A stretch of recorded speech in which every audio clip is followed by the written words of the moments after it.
Hello friends, कैसे आप सब लोग। आई होप आप सब अच्छे से होंगे। Welcome to the channel JK education circle. आज हम लेक्चर लेके आए हैं न्यूट्रिशन पे, जिस पे एक लेक्चर तो हमने अपलोड किया था। आज हम दूसरा लेक्चर अपलोड कर रहे हैं न्यूट्रिशन के रिलेटेड। न्यूट्रिशन में हमने थोड़ा सा पढ़ा था, उसको पहले हम रिवाइज करते हैं। जो हमने पहले लेक्चर में पढ़ा था, क्या पढ़ा था हमने? लाइफ प्रोसेसेस पहले देखेंगे होती क्या है। लाइफ प्रोसेस में हमने देखे थे जो भी ऑर्गेनिज्म ये इंपॉर्टेंट एक्टिविटीज़ को परफॉर्म करता है, उन एक्टिविटीज़ को बोला जाता है लाइफ प्रोसेसेस। उनमें आता है nutrition, respiration, transportation and excretion. अब न्यूट्रिशन का मतलब क्या है? न्यूट्रिशन में ऑर्गेनिज्म न्यूट्रिएंट्स लेता है और उनको यूटिलाइज करके एनर्जी हासिल करता है, और एनर्जी हासिल करके इन लाइफ प्रोसेसेस को वो परफॉर्म करता है। अब ये न्यूट्रिएंट्स होते क्या है? ये केमिकल सब्सटेंस होते हैं फूड में प्रेजेंट। जब हम फूड लेते हैं वहाँ से हमें ये न्यूट्रिएंट्स मिलते हैं। For example carbohydrates, proteins, fats, vitamin, minerals, water and roughage, ये सभी इंपॉर्टेंट है लाइफ प्रोसेसेस परफॉर्म करने के लिए, एक ऑर्गेनिज्म के लिए इम्पॉर्टेंट है। तो न्यूट्रिशन के टू मोड्स है। कौन कौन से? Autotrophic nutrition and heterotrophic nutrition. Autotrophic nutrition वो होता है जब ग्रीन प्लांट्स खुद फूड प्रिपेयर करते हैं through the process of photosynthesis. And heterotrophic nutrition वो ऑर्गेनिजम्स जो खुद फूड प्रिपेयर नहीं करते हैं, वो इन ग्रीन प्लांट्स पे डिपेंड करते हैं फॉर देयर फूड। उसके बाद हमने देखा था फोटोसिंथेसिस में क्या होता है, सोलर एनर्जी कन्वर्ट होती है केमिकल एनर्जी में और कार्बोहाइड्रेट्स बन जाते हैं। और मेन साइड जो होती है जहाँ पे ये फोटोसिंथेसिस होते हैं वो होता है क्लोरोप्लास्ट, जहाँ पे क्लोरोफिल प्रेजेंट होता है। क्लोरोफिल होता है ग्रीन पिगमेंट, ठीक है। उसके बाद हमने देखा था ये मिनरल न्यूट्रिशन होता क्या है। मिनरल न्यूट्रिशन होता क्या है? प्लांट्स बहुत सारे वैरायटी ऑफ एलिमेंट्स लेता है। अब जिंदा जिंदा जिंदा रहने के लिए प्लांट्स क्या लेते हैं? बहुत सारे एलिमेंट्स को लेते हैं सर्वाइवल के लिए, उनको बोला जाता है मिनरल एलिमेंट्स। वो एलिमेंट्स जो होते हैं वो साल्ट के फॉर्म में होते हैं, और ये प्लांट्स क्या करते हैं? उनको एब्जॉर्ब करते हैं थ्रू रूट्स। सॉइल में ये प्रेजेंट होते हैं, थ्रू रूट्स एब्जॉर्ब करके ये जो है इस प्रोसेस को बोला जाता है मिनरल न्यूट्रिशन। उसके बाद हमने देखा था कुछ टर्म्स, हाइड्रोपोनिक्स, एरोपोनिक्स। हाइड्रोपोनिक्स वो प्लांट्स जो न्यूट्रिएंट सॉल्यूशन में ग्रो करते हैं, लेकिन वहां पे सॉइल प्रेजेंट नहीं होते, जिसको बोला जाता है वाटर कल्चर भी बोला जाता है। और इस हाइड्रोपोनिक्स को जो ये टर्म है ये किसने दी थी? जूलियस वॉन सैक्स ने 1980 में दी थी, ठीक है। उसके बाद हमने एरोपोनिक्स को देखा था, जो जहाँ पे प्लांट क्या होता है, एयर में ग्रो कर लेता है, मिस्ट एनवायरनमेंट में ग्रो करता है जहाँ पे सॉइल प्रेजेंट नहीं होती है। रूट्स एक बॉक्स में रखे जाते हैं जिसको कंट्रोल किया जाता है कंप्यूटर के थ्रू। ह्यूमिड टेम्परेचर को कंट्रोल किया जाता है कंप्यूटर के थ्रू, और ये जो रूट्स हैं उनको बॉक्स में रखा जाता था। तो ये जो है एरोपोनिक्स यूज किया जाता था रिसर्च पर्पस के लिए, ठीक है। और यहाँ पे जो साइट्रस प्लांट्स और ऑलिव्स है उनको ग्रो किया था successfully by using the process aeroponics. उसके बाद roots absorb about 60 elements from soil. Roots absorb about 60 elements from the soil. तो रूट्स क्या करते हैं? एब्जॉर्ब करते हैं 60 एलिमेंट्स सॉइल से। मैग्नीशियम एक एसेंशियल एलिमेंट है किसके लिए? For the formation of chlorophyll molecule. Magnesium essential element है क्लोरोफिल मॉलिक्यूल बनाने के लिए। डेफिशिएंसी ऑफ मैग्नीशियम क्या काज करती है? Yellowing of the leaves. उसके बाद यहाँ तक हमने पढ़ा था। आज जो है हमारा टॉपिक स्टार्ट होता है टाइप्स ऑफ एसेंशियल एलिमेंट्स। अब जो एलिमेंट्स एसेंशियल एलिमेंट्स या न्यूट्रिएंट्स प्लांट्स लेते हैं वो हमने ब्रॉड दो डिविजन्स किए हैं। उनमें एक तो है माइक्रो न्यूट्रिएंट्स और दूसरा है मैक्रो न्यूट्रिएंट्स, ठीक है। क्या है? एक है माइक्रो न्यूट्रिएंट्स और दूसरा है मैक्रो न्यूट्रिएंट्स। माइक्रो न्यूट्रिएंट्स को ट्रेस एलिमेंट्स भी बोला जाता है, ठीक है। माइक्रो न्यूट्रिएंट्स को क्या बोला जाता है? ट्रेस एलिमेंट्स भी बोला जाता है। और ये हमें ये प्लांट्स को चाहिए होता है इन माइन्यूट क्वांटिटीज में, और मैक्रो न्यूट्रिएंट्स चाहिए होता है इन लार्ज क्वांटिटीज में। अब माइक्रो न्यूट्रिएंट्स में कौन कौन आते हैं? Manganese, boron, cobalt, copper, molybdenum, iron, zinc and chlorine. और मैक्रोन्यूट्रिएंट्स में कौन कौन सा है? Carbon, hydrogen, oxygen, phosphorus, potassium, calcium, magnesium, nitrogen and sulphur. ठीक है, तो इनको आपने याद रखना है, माइक्रो में कौन से एलिमेंट्स आते हैं और मैक्रो में कौन से एलिमेंट्स आते हैं, क्योंकि इस पे क्वेश्चन पूछा जाता है और पूछा गया है। ठीक है, तो इस पे जो जेकेएसएसबी में क्वेश्चन पूछा गया है कि माइक्रो न्यूट्रेंट दिए, 4 न्यूट्रेंट्स तो ऑप्शन में दिए होते हैं और उनमें ये क्वेश्चन आ जाता है कि माइक्रो न्यूट्रेंट बताओ कौन है या मैक्रो न्यूट्रेंट बताओ इनमें से कौन है। ठीक है, तो एक मिनट, मेरे यहाँ पे पहले क्या होता था, पहले 16 एसेंशियल एलिमेंट्स थे। कितने? 16 एसेंशियल एलिमेंट्स थे। लेकिन उसके बाद क्या हुआ, उसके बाद और एक ऐड हुआ इसमें। जो ऐड हुआ वो कौन सा ऐड हुआ इसमें? वो हुआ निकल। निकल जब ऐड हुआ तो कितने बने?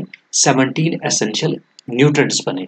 एसेंशियल न्यूट्रिएंट्स जो है 16 यहाँ पे दिए गए हैं, carbon, hydrogen, oxygen, phosphorus, potassium, ठीक है, nitrogen, sulphur, calcium, iron, magnesium, manganese, copper, boron, zinc, molybdenum and carbon. ठीक है, ठीक है, तो यहाँ पे कार्बन तो आया, पता नहीं ये क्या है यहाँ पे।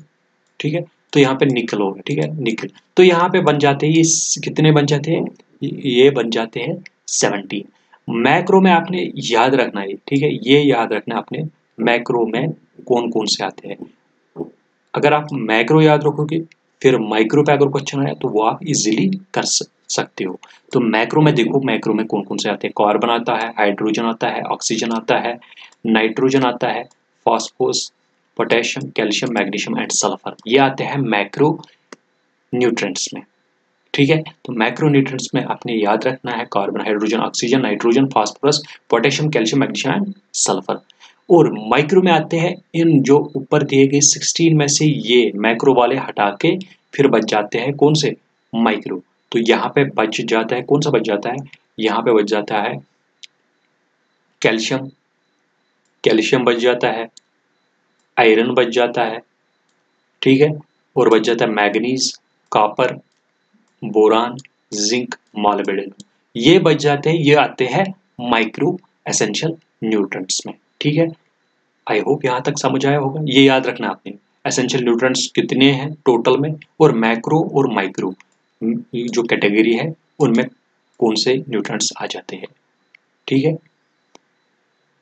उसके बाद हम देखते हैं एलिमेंट फंक्शंस। ठीक है, एलिमेंट फंक्शंस यहाँ पे देखेंगे हम, इनकी फंक्शंस क्या है, किस लिए प्लांट्स ये लेते हैं और कौन सी जो प्रोसेसेस परफॉर्म करते हैं वो देखेंगे यहाँ पे।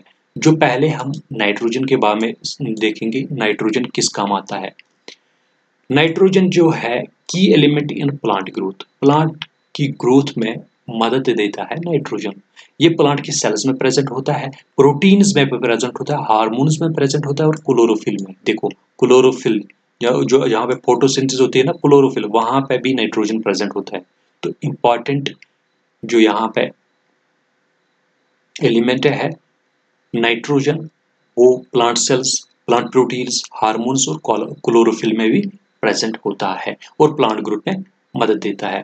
लेग्यूम्स जो होते हैं वो एटमॉस्फेरिक नाइट्रोजन रूट्स के थ्रू फिक्स करते हैं लेग्यूम्स। ठीक है, ammonium sulphate, ammonium nitrate, urea, ये जो है फर्टिलाइजर्स, ये भी इस्तेमाल किए जाते हैं सॉइल में ताकि जो नाइट्रोजन कंटेंट है उसमें बढ़ जाए। जो चॉकलेट सॉइल्स है उनमें जो नाइट्रोजन कंटेंट वो ज्यादा होता है देन क्या, पैडोलिक सॉइल्स के। जो पैडोलिक सॉइल्स उनमें कम नाइट्रोजन होता है, चॉकलेट सॉइल्स में ज्यादा नाइट्रोजन प्रेजेंट होता है। उसके बाद नेक्स्ट चलते हैं फास्फोरस पे। फास्फोरस जो है helps transfer energy from sunlight to plants, stimulates early root and plant growth and hastens maturity। Phosphorus क्या करता है, जो भी एनर्जी ट्रांसफर करता है सनलाइट से प्लांट्स को, और जो रूट एंड प्लांट ग्रोथ उसमें भी मदद देता है। ठीक है, कौन? Phosphorus. Potassium increase the vigour and disease resistance, तो रेजिस्टेंस जो डिजीजेस के लिए देता है प्लांट्स को, और help form and move the starch sugars oils in plants, वो कौन करता है, potassium, and also can improve the fruit quality, और फ्रूट क्वालिटी में भी इम्प्रूवमेंट कर सकता है। Potassium is also an important nutrient for the plant growth. उसके बाद है कैल्शियम, तो कैल्शियम एसेंशियल किसके लिए है, रूट हेल्थ के लिए, growth of the new roots and root hairs and development of leaves, calcium जरूरत पड़ता है। डोलोमाइट जो है यूज किया जाता है कैल्शियम और मैग्नीशियम डिफिशियंसीज के लिए। यहां पे इंपॉर्टेंट पॉइंट है, डोलोमाइट जो यूज किया जाता है जब कैल्शियम और मैग्नीशियम की डिफिशियंसीज आ जाती है प्लांट्स में, तो डोलोमाइट यूज किया जाता है।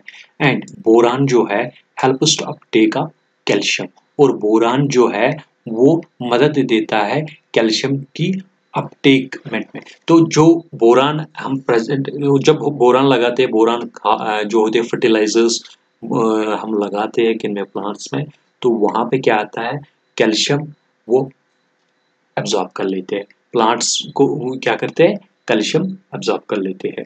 तो boron helps to uptake of the calcium. उसके बाद मैग्नीशियम, मैग्नीशियम आता है, की कंपोनेंट जो माना जाता है क्लोरोफिल का है वो मैग्नीशियम है। Green colouring material of the plants and is vital for the photosynthesis के लिए जरूरी है मैग्नीशियम, ठीक है। और इसमें और कौन मदद देता है, मैग्नीज मदद करता है फोटोसिंथेसिस में, मैग्नीशियम प्लस मैग्नीज।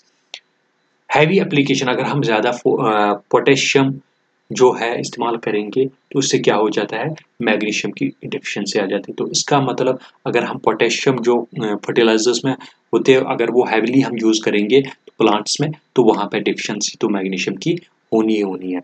उसके बाद सल्फर है, अमाइनो एसिड्स का एक कॉन्स्टिट्यूएंट, जो अमाइनो एसिड्स बने हैं सल्फर के बने हैं प्लांट प्रोटीन्स में, and also involve in energy producing process in plants, ठीक है। Flavour and order compounds, aroma of onions और कैबेज में ये सल्फर भी प्रेजेंट होता है।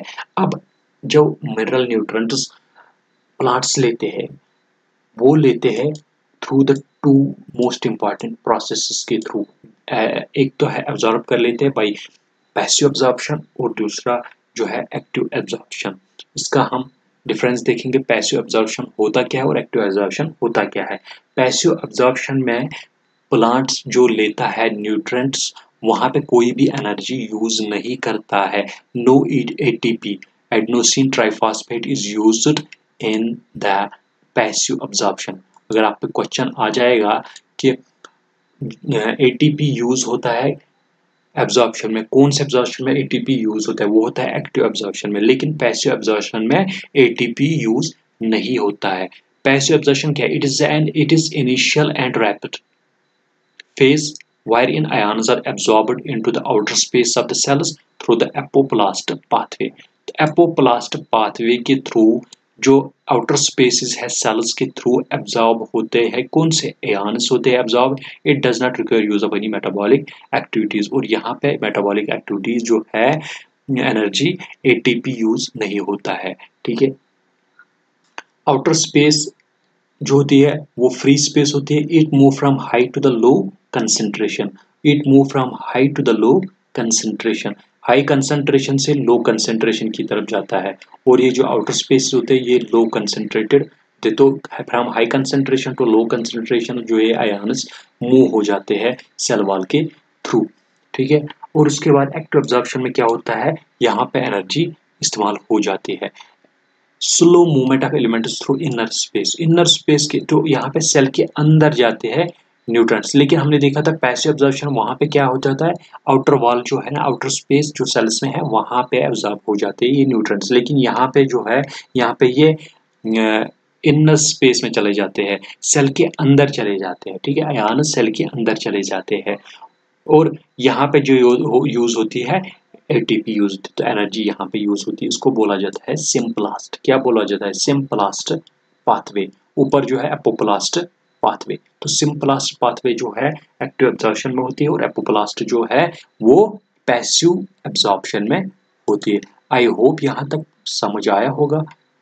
ये हुआ ये न्यूट्रिशन का जो पोर्शन था जो हमारे सिलेबस में दिया गया है वो यहाँ पे ख़त्म होता है। आगे हम देखेंगे रेस्पिरेशन जो है और एक एसेंशियल जो मोस्ट इम्पॉर्टेंट लाइफ प्रोसेस में का पार्ट है रेस्पिरेशन प्लांट्स का, वो हम दूसरे लेक्चर में देखेंगे। आई होप यहाँ तक पूरा समझ आया होगा। ये इम्पॉर्टेंट पॉइंट्स है, इसी पे क्वेश्चन अगर आ जाएगा तो इसी से क्वेश्चन आ सकता है जीके एसएसबी में। यहाँ पे इम्पॉर्टेंट था माइक्रो न्यूट्रिएंट्स कौन से होते हैं और मैक्रो न्यूट्रिएंट्स कौन से होते हैं, उनमें डिफरेंसेस, पैसिव एब्जॉर्प्शन और एक्टिव एब्जॉर्प्शन क्या होती है। अगर डीप में पूछेगा तो पूछेगा पैसिव एब्जॉर्प्शन और एक्टिव एब्जॉर्प्शन में क्या होता है। अगर ऊपर से पूछेगा, ठीक है, जो बेसिक्स है वहाँ पे आता है कि माइक्रो न्यूट्रिएंट्स और मैक्रो न्यूट्रिएंट्स में देखो कौन मैक्रो में आते हैं और कौन मैक्रो में आते हैं, ठीक है। और फोटोसिंथेसिस और क्लोरोफिल के बारे में थोड़ा सा पूछ सकते हैं एग्जाम में। आई होप यहाँ तक पूरा समझ आया होगा आपको। मिलते हैं कल दूसरे लेक्चर के साथ, तब तक के लिए बाय।